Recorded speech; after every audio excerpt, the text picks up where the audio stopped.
నమస్కారం గురుగారు. మహాదేవ. గురుగారు, పూజకు పనికిరాని పువ్వులంటూ ఉన్నాయా? అంటే పూలన్నీ సృష్టించింది భగవంతుడే, ప్రకృతి. అవును. అలాంటి ప్రకృతిలో సృష్టించబడే పువ్వులు కూడా శివారాధనకు పనికిరాని పువ్వులంటూ ఉన్నాయా? శివారాధనకి ఏంటండి, కొన్ని దేవతామూర్తులకు కూడా పనికిరాని పుష్పము కూడా ఉన్నాయి. అవునా? అంటే గ్రామ దేవతలకు, అయ్యప్పకు, వెంకటేశ్వర స్వామి వారికి వాడేటువంటి పుష్పం ఏంటి? బంతి పువ్వు మాత్రమే. అవునండి.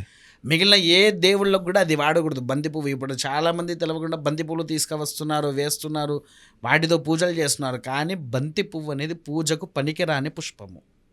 అవునా? అంటే నాకు తెలిసి ఐనవోలు మల్లికార్జున స్వామి ఆలయం దగ్గర పూర్తిగా బంతిపూలే శివుడికి వాడుతున్నారు. ఎందుకంటే తక్కువ రేట్లో వస్తాయి. ఓకే. పైగా సీజన్లు కూడా ఆ సీజన్లో అదే వస్తుంది. ఇక్కడ ఒకటి మీరు గుర్తుపెట్టుకోవాల్సింది ఏంటంటే, మనకు శాస్త్రంలోనే ఉంది, బంతి పువ్వు అనేటువంటిది పూజకు పనికిరాని పుష్పము అనేటువంటిది మొదలు. రెండవది వచ్చేసేసి ఏంటి? తథాంతరం అంటే మొగిలి. అది ఎవరికి? ఈశ్వరుడికి, కేవలం ఈశ్వరుడికే. ఇంకా మొగిలి పుష్పాలు ఎవరికి పెట్టాలి?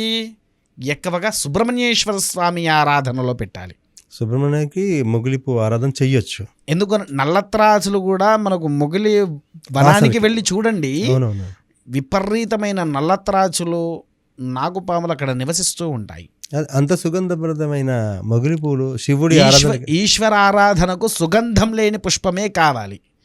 ఇంకొకటి ఏంటంటే, సుగంధమైన పుష్పంలో ఈశ్వరుడే స్వయంగా వెలిసినటువంటి పుష్పం కూడా ఉంది, నాగమల్లె పుష్పము. కింద మొత్తం 108 శివలింగాలు వస్తాయి, పైన ఇట్లా పడగ లెక్క ఉంటుంది. అదొక్కటే మళ్ళీ శివుడికి వాడేది. ఓకే. అద్భుతమైన వాసన ఉంటుంది, విన్నారా? తర్వాత మళ్ళీ ఇంకా ఈశ్వరుడికి తిమ్మి పుష్పాలు అని వాడతాం. ఇంతనే తెల్లగా ఉంటుంది. మనం వినాయక చవితి రోజు వినాయక చవితి మనం ఎలాగో వినాయకుడికి పెడుతూ ఉంటాం. 21 పత్రాలు, అది కూడా ఒక పత్రం, విన్నారా? అది కేవలం ఈశ్వరుడికి మాత్రమే పెడతాము. మళ్ళీ అది రాముల వారికి పనిచేయదు. ఓకే. తిమ్మి పుష్పాల్లో మీకు ఎవరికి తెలియంది, హనుమంతుని తిమ్మి కూడా ఉంది, ఆరెంజ్ కలర్లోనే ఉంటుంది అది కూడా. ఓకే. మనం జనరల్గా అన్ని తెల్లగా ఉండే తిమ్మి పూలే చూస్తాం. తెల్లగా ఉండే తిమ్మి పుష్పాలు చూస్తారు. ఆ తిమ్మి పుష్పాలు ఆరెంజ్ కలర్లో ఉండేది హనుమంతుల వారికి ఉంటుంది, అది రాముడికి వెయ్యాలి. ఓహో. రాముడికి హనుమంతులకి ఇద్దరికీ వర్తిస్తుంది. తరువాత మీరు ఈ పుష్పం గురించి, కదంబ పుష్పం మీరు ఎప్పుడైనా విన్నారా? కదంబ పుష్పాలు అని అంటారు. లేదండి. కదంబ వనవాసిని అమ్మవారికి. ఓకే. కదంబ వనవాసిని అని పేరు విన్నారా? అది ఎంత ఉంటుంది? ఇంతే గుండ్రంగా బంతి లెక్క ఉంటుందని చెప్పి చూపిస్తున్నారు ఇప్పుడు చాలామంది. అదే కదంబము, అదే కదంబ పుష్పము అని అంటారు, కానీ అది అక్షర తప్పు. కదంబ పుష్పము ఎలా ఉంటుందంటే, ఇదే తిమ్మి పుష్పం లెక్క కొంచెం పెద్దగా ఉంటుంది. దాని వాసన కూడా నల్లి పురుగు అని మీరు ఎప్పుడైనా విన్నారా? అది స్మెల్ ఎలా వస్తుంది? మామూలు కాదు, భరించలే. అది చేతికి వాడుతున్న అమ్మో ఏంది స్మెల్ అని అనుకుంటాము.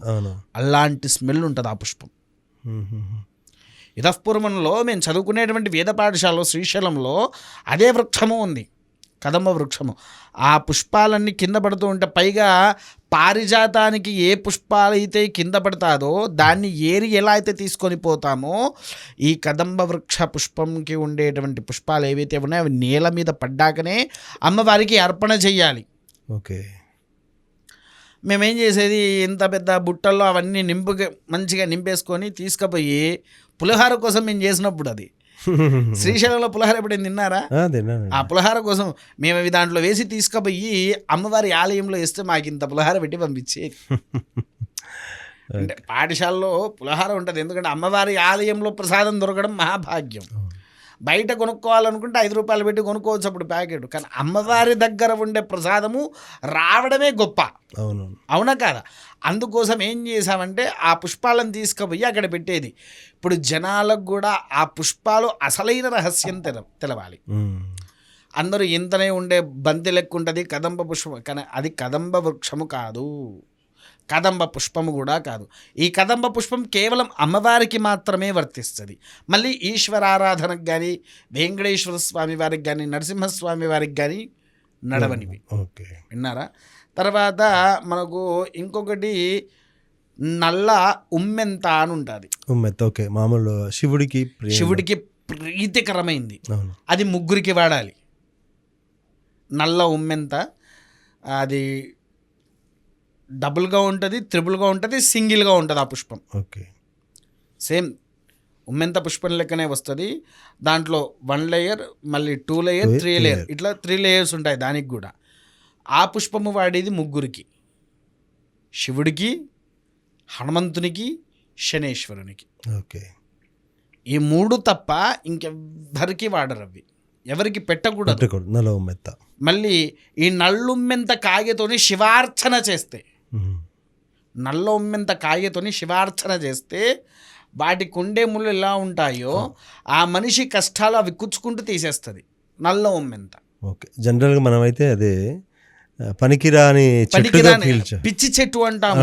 దాన్ని తాకకు, అది పిచ్చి పడుతుంది, అది ఇది అని అంటారు. అవును. అలాంటి చెట్టు ఇంత మంచి ప్రేరేపిస్తుంది మనిషికి. ఓకే. విన్నారా? ఇవన్నీ. ఇంకోటి ఏంటంటే చాలామంది మన ఇదేంటిది శివుడికి సంపంగిలు కూడా తీసుకువచ్చి పెడతారు. సంపంగి అంటే ఎక్కువగా సుబ్రహ్మణ్యానికి ఇష్టం అని చెప్పేసి శివుడు రాణిస్తున్నాడు. కానీ అసలు సంపంగి పుష్పం కూడా నిషేధం. కేవలం ఈశ్వరుడికి ఏంటంటే వాసన లేని పుష్పాలే ఆయనకి ఇష్టం. అందరిలాంటి మనిషి కాదు ఈశ్వరుడు. నాకేం లేదో చెంబెడు నీళ్ళు పోయి, ఇంత విభూతి రాయి, ఒక పుష్పం వేయి చాలు, ఇవేమీ లేకపోయినా చెంబడు నీళ్ళు ఇస్తే చాలు, అంతే. ఆయన భోలాశంకరుడు కాబట్టి ఆయనకు సుగంధ పుష్పాలు నిషేధమని ఆయనంతటా ఆయన తెలిపిందే కానీ ఇలా అలా అన్నట్టుగా అయితే ఏమీ లేదు. ఓకే. నాకు ఇంకొక అనుమానం గురుగారు, అంటే కొన్ని రకాలైన పుష్పాలతో చేస్తే మనకు కొన్ని రకాలైన కోరికలు తీరుతాయి, అలాంటిది ఏమన్నా ఉంటుందా? ఉన్నాయండి. ఓకే. అలాంటివి చాలా ఉన్నాయి. ఎందుకనంటే ఈశ్వరారాధనలో ఈ తిమ్మి పుష్పాలు, పిల్లలు చాలామంది బాలారిష్టాలకు చెందిన వాళ్ళు ఉంటారు. ఓకే.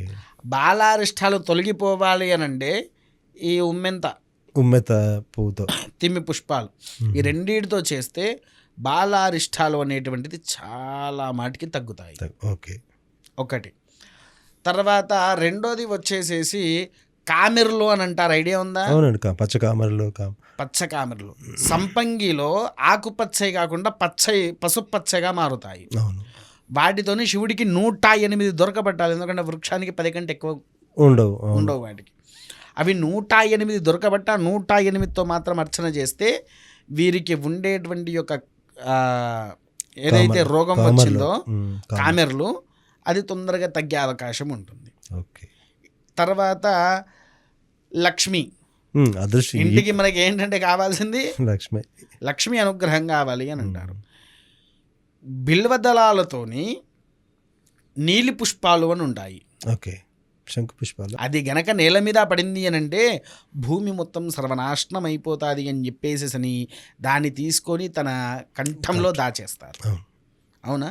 అట్టి ఆ నీలి పుష్పాలతో అర్చన చేస్తే లక్ష్మీ అనుగ్రహం వల్ల ఇంటికి వస్తాడు. ఇక్కడ ఇంకో విషయం కూడా ఏంటంటే నీలి పుష్పాలు ఎక్కువగా ఇందాక కూడా మీరు మన నల్ల ఉమ్మెంత అన్నారు, అది కూడా నీలి పుష్పమే కదా.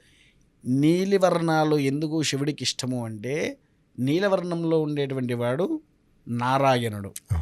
శివాయ విష్ణు రూపాయ శివరూపాయ విష్ణవే, శివస్య హృదయం విష్ణు విష్ణోశ్చ హృదయగం శివ.